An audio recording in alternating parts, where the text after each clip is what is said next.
Hello there, my name is Retro Lucky Talk about animation, and today we talk about the season finale of Kung Fu Panda and the Dark Dragon Knights. But interesting enough, this is sort of season finale, but in for two seasons, season 3 and season 4. It's sort of obvious because Netflix dropped the whole 19 episode in once. I guess the rating wasn't that high. They have the whole series finished. Why not drop it everything right now? And that is sort of disappointing because season 3 by itself was great. A little slow pace in the first 4 episodes, but it was good. Season 4 was, I think, even better, or at least improved what they did wrong in season 3. And that is sort of a very minor complaint. It's all about taste. Like the first 4 episodes, I think you really didn't need it, but it sort of needed to establish what Mr. Pink, who he was. He was to be a pirate, and it's sort of interesting how they went that direction.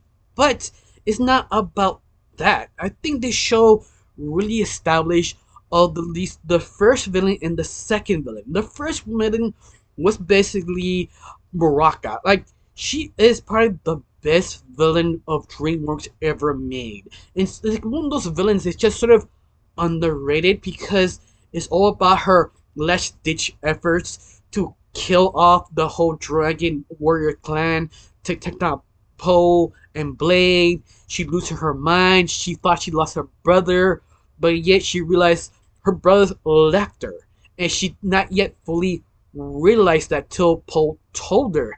And you just see her freaking out, breaking down. I mean, you could say Morocco is a ripoff of Harley Quinn, but done so much better because in the comics, in the anime series, or the movies, they honestly just repeat two things of Harley Quinn: love with the Joker or love with a Poison Ivy. They never really fully go beyond that, and this is why I feel what maybe Harley Quinn should be, and that made it sort of fascinating that she is so broken and lost, but you get it. You understand. All her life, she was fighting to exist, fighting to have meaning, and they keep taking away from her. And that is just sort of deep. You understand. Even that she finally realized her powers connects to the magical weapons that the magical martial art masters made that could be related to her, the reason why she have magic powers. And she decided, well, this is mine. There's my family, my items. That she doesn't really need them, but that's the only thing she has. And that itself is just sort of kind of deep because you get it. You understand how Morocco really feels. Even that she was sort of surprisingly killed off. Like, it's one of those surprise twist murders that you wasn't expecting. That will be Alfie, Blaze's older brother, who does the job. Even that was another plot twist that you did not see coming because this season 3 is all about destroying the final items to make sure the magical items exist. But that's what makes it interesting. That it's all about finding out who Alfie was talking about, who sent the mission to do this sort of mission, why he decided to do this mission, and you're trying to understand who is Alfie truly. And I love that sort of defense that Blade has. That she put his brother this sort of high stature, this sort of high morality, because that's what how she sees her brother. If you see the relationship with Blade with her own mother, how she treats her, you understand so much how she acts because his own brother. And you see this sort of great mold, this great man who trying to be a true knight. And little by little, the little pieces drop. Understanding Alfie wasn't perfect. Alfie is more fully realized being a knight is not fully cracked up to be. Being honest, being honorable is almost like a fairy tale that is sort of allied to him. A looking for a reason to be justified. That sort of morale broken from him, the reason why he looking for the weapons and destroy it to prove himself why he became a knight. And that's sort of interesting because Alfie was sort of a complicated character because In the very beginning, he was a good man, but the job, the mission broke him, becoming the twist villain. The villain who actually wanted all the magic items so he could create this perfect land to protect everyone. Yeah, I found that so interesting because it's sort of hard to make a good twist villain.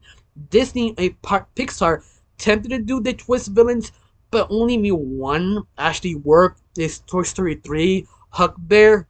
That he's the only closest one, but even that he's sort of flawed. That the only time I've seen a good twist villain actually work is this old Hong Kong film that this guy sort of helped the other guy to uh, look for her daughter and have this sort of bromance of the other guy understand the other one, but how he says certain things. If I was your position, I do whatever I can to save my own daughter.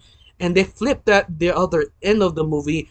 That saying means he actually did all the horrible things to the other guy's daughter to save his daughter. And that's how you make a good twist villain. Just saying the words had to have two meanings, had to have this sort of interesting morality to fully understand a character, you understand what he turned evil. And this way I feel fascinating. Elfie did it so well, especially the next the final season, the last 9 episodes. You just see his sister, his mother, trying to convince him, Poe, the whole family, and he wants to be good, but he's so twisted and blind what he does. It's just sort of fascinating because he still sees it sort of black and white, and the world is not. It's gray. There are sometimes choices you must do, but sometimes you don't want to do it, and that's when they make it so interesting. Of course, I feel sort of cheated that dump all 19 episodes, but at the same time, I feel cheated that nobody talks about because this series created two best villains in River ever made. Everybody talks the three trilogy of Kung Fu Panda. They always complain or fight over who is the best villain of the trilogy, but Maraca and Alfie could be actually better of the trilogy of these character development. Not just them, even the side characters are interesting. Like Blade, like she's just a very complicated character who has sort of want to be her brother, but she have issue talking to her mother. That she have issue to understanding her, but she wants to, but she got betrayed by his own mother. And you see that sort of interesting play, like we want to connect, but you can't because you keep betraying each other. But instead of they trying to save each other, but realizing they're not saving each other, they're just making things worse. And that's just sort of interesting. That's a very interesting thing on season 3, to where they realize their own son and brother is the main villain. They decide to help him, make him realize the situation. But not just Blade and her mother and her brother. You have other side characters are also kind of equally interesting, like Mareka's brother Klaus, how he feels betrayed, how he wants to run away and give up this madness, but they keep dragging him back in to save the world. That he doesn't want to do nothing till they tell him the sister got killed, and that's just sort of interesting how Klaus takes it. Like you understand how you feel. And I think that's the best thing about this series.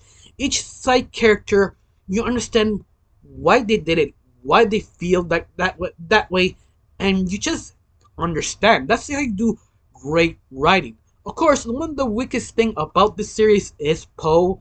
That's a minor complaint because it's sort of hard to develop Poe. What actually fully developing Poe, because he is fully developed like the best you can. So you have to figure out a way to keep making it entertaining. If they bring the original voice actor to play Poe, you obviously they're still sort of struggling. But it's not bad. It's not like the thing that ends the series. No, no, no. It's not like the anchor who ruins the series. Poe still works. It just sometimes doesn't, sometimes don't, because let's face it, we did everything with Poe.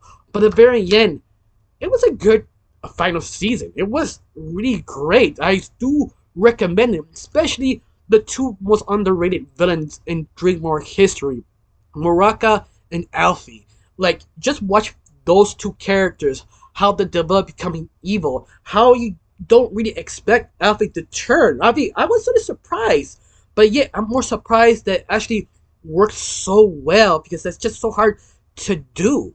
But all of that, I really can't complain. Just one question: how you felt about this series? You like it? Do you hate it? You feel they rushed it and didn't? You wanted more? Tell me down below. Let me know. I got nothing else to say. Just thank you for watching. Don't forget to subscribe and have a wonderful day. Bye.